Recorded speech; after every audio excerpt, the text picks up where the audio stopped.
This is no place for witches. Though I know you, and you appear wherever something important happens. True, though sometimes by accident. And this time, also a coincidence? Let's say I have something to take care of. In that case, hurry. Once we're done cleaning up this mess created by the royal soldiery, Loch Muin will be magically sealed. Getting out of here? Temporarily. We shall return soon enough to rebuild the city. Loch Muin will regain its former glory. Until that time, we need to keep the treasure hunters and troublemakers out. So Radovid trusts you? We shall win His Royal Majesty's trust by delivering Sheila de Tansarville and the other traitresses from the lodge. That could take a while. Sheila's fled Loch Muin via Megascope. We have time. She cannot hide forever. Sooner or later, she will be ours. Forgive me, I must attend to some matters. And don't dawdle. The city will be sealed in 1 hour.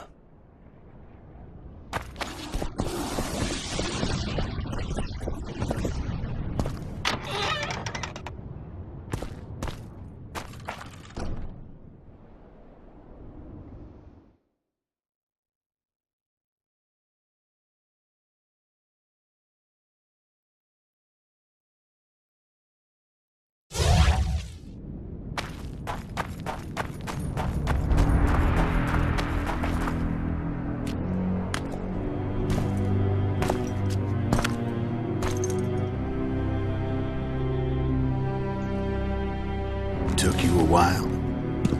Is that bauble from Sheila's Megascope? Mm-hmm. My final prank. I switched the diamonds. The one in the Megascope has a flaw. Minute. But just large enough to warp the teleport. The Emperor's magic theorists assured me the effect would be spectacular. I let her escape. You're heartless. You've no idea what the Royal Witch Hunters have in store for her. A lot of pain for a long time. I don't doubt it.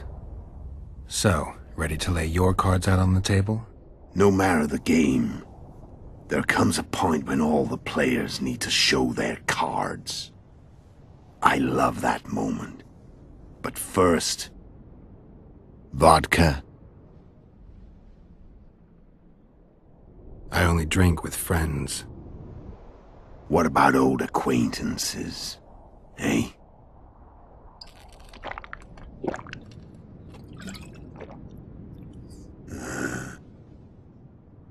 Recovered your memory yet? Not entirely. Remember how we first met? Yeah, I saved your life. Couldn't think of a nicer way to pay me back? Frankly, I couldn't. I mean, taking care of another man's woman, Yennefer. I can't fathom what you saw in her, but I suppose there's no accounting for taste. The winter solstice 1270. Midinvern, the night of magic. Letho wasn't lying, the hunt had stopped. At the Hanged Man's Tree, the spectral riders selected from among those they had taken. Yennefer was among them. A wraith cannot be killed, only driven away. Every witcher knows that. Yet the riders fell beneath the blows of our witcher's blades. Crimson blood flowed from under their dead men's armor. We could not kill them all. They were simply too many. A stalemate. He was different from all other elves. There was no shame in his gaze. He had never suffered persecution. He had endured no massacres. Humans had not taken his land. This elf was not of this world. He was an invader. We struck a deal. My soul for that of Yennefer. He agreed, without hesitation.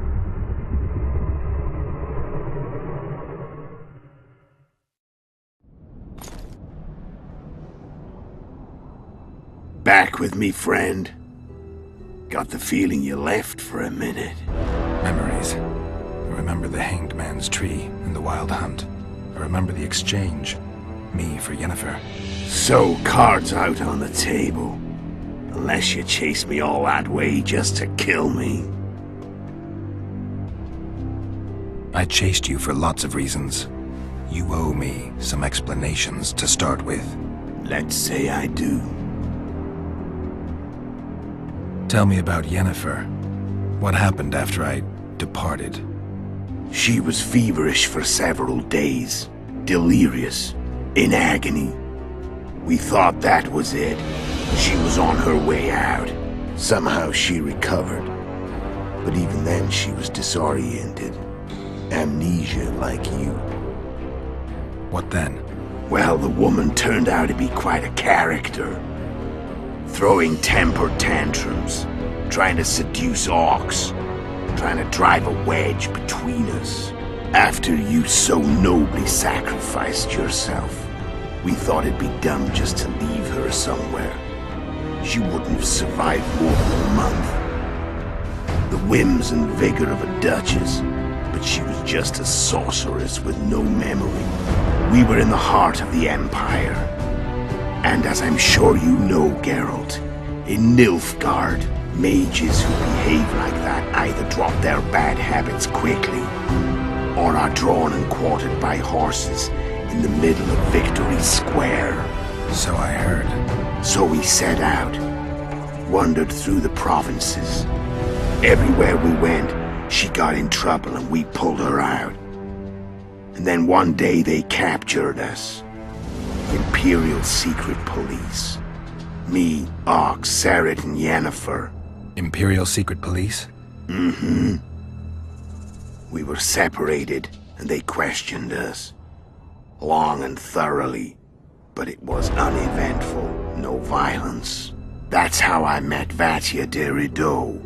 And a couple of weeks later, the Emperor himself. Me. A simple witcher. What happened to Yennefer? I don't know. Never saw her again.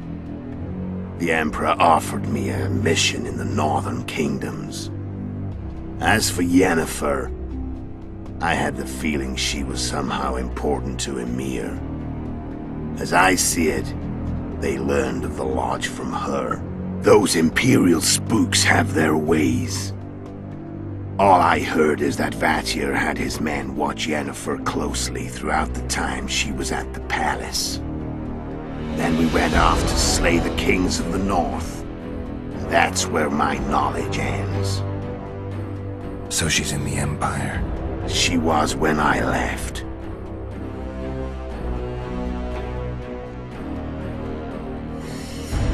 How did you know where we'd find the Wild Hunt? Every witcher who wears the viper around his neck knows the place. We had so many books and scrolls about the hunt that I used to think our school was founded for the very purpose of solving the riddle of the spectral riders. Know who they are? You know the true identities of the riders? From what I understand, they're some damn elven race. But they turned out to be a big ruse. The legendary Omen of War proved to be a fairground attraction. No Market Square mage could possibly conjure up a cavalcade of wraiths speeding across the sky. Then there's the amnesia. No, there's something more, I assure you. Go ahead, enlighten me. I can tell you want to. There are a lot of legends and myths about it, but the Wild Hunt is a fact. I've fought and killed many of its wraiths. They were spectral emanations, the avatars of real riders. The riders we ran into by the Hanged Man's Tree. Are you telling me you were carried off by elves? Real material sons of bitches like the ordinary kind we deal with in this world? They may be ordinary in their world, but they're strangers in ours. The conjunction of spheres. Know the theory? Do you know how monsters appeared in our world? There's not a witcher who doesn't know that. So you know there are other spheres. The most powerful of our mages can open passages between these worlds, and they usually do that to summon the monsters we then have to hunt. The elves we saw come from another world, and they weren't summoned. They found the way on their own. It's not exactly easy, so they usually send their spectral emanations. They come in person on special missions. As they did for you and Yennefer. So, elves from another world and their trained wraiths. What did they want from you? I've got an idea.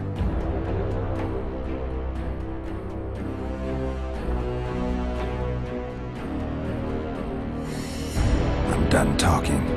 Let's finish this. Want to fight? Any vodka left in that bottle? A swig apiece. Here.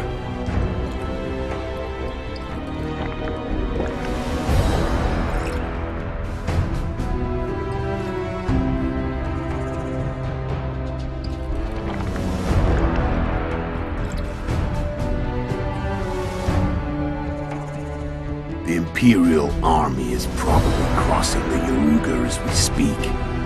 Pure pandemonium will ensue. The North's finished. Time to go south, where the good life awaits. You're a fool, Netho. Both you and your Emperor are forgetting one thing. Misfortune brings people together. Very shortly, the North could be united like never before, thanks to you. But that's just not my concern anymore. I'm not your foe. I never was. Let me walk away and I will. You'll never see me again. Force me to fight, and this time I'll kill you.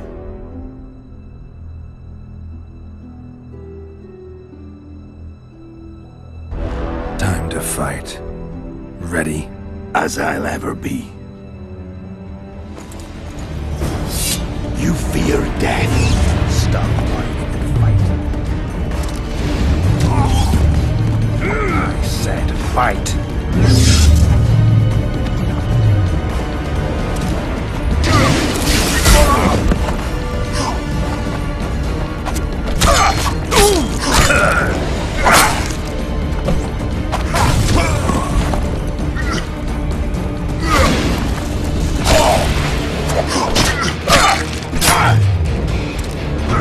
Had their shot.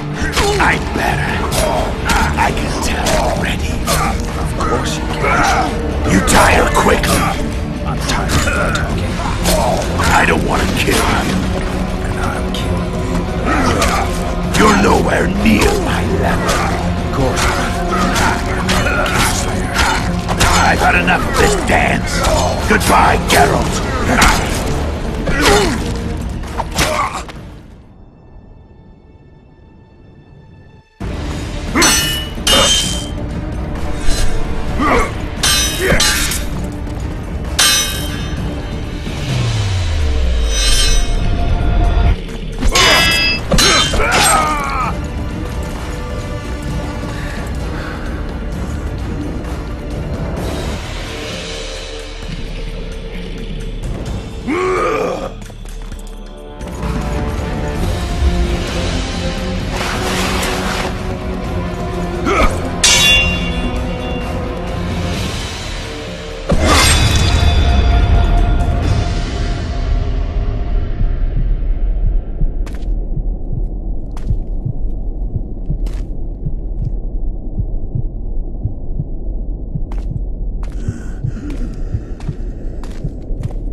The Witcher had traveled far and wide in search of the Kingslayers.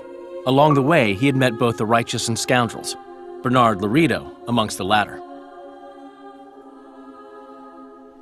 Laredo sold Flotsam to Kedwin and scattered the local non-humans to the four winds.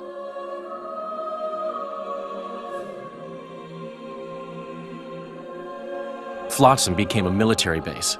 Its civilian population was resettled. In Edirn, the Witcher witnessed Saskia the Dragonslayer achieve a great victory. The Pontar Valley, previously Upper Edirn, became a promised land for outcasts who dared dream of freedom. Even sly old Zoltan Chive came to believe in this land of bliss. Yet dark times approached for the architects of the New Order. Dark clouds had been gathering over Temeria since Foltest's death. Stripped of its king, the land was like a rich cloth which nobles began to shred. These minor scavengers, however, scurried off in fear when true predators reached out for their prize. The summit at Loch Muin sealed the fate of Foltest's realm, when Radovid of Redania and Henselt of Kedwin divided it between them. Years before, Geralt of Rivia had witnessed the fall of the Council and Conclave of Mages. The summit in Loch Muin re-established both bodies, their founders sacrificing Sheila de Tanzerville and her accomplices. Yet Radovid also required humility and loyalty from the proud mages, but this did not sit well with all of them.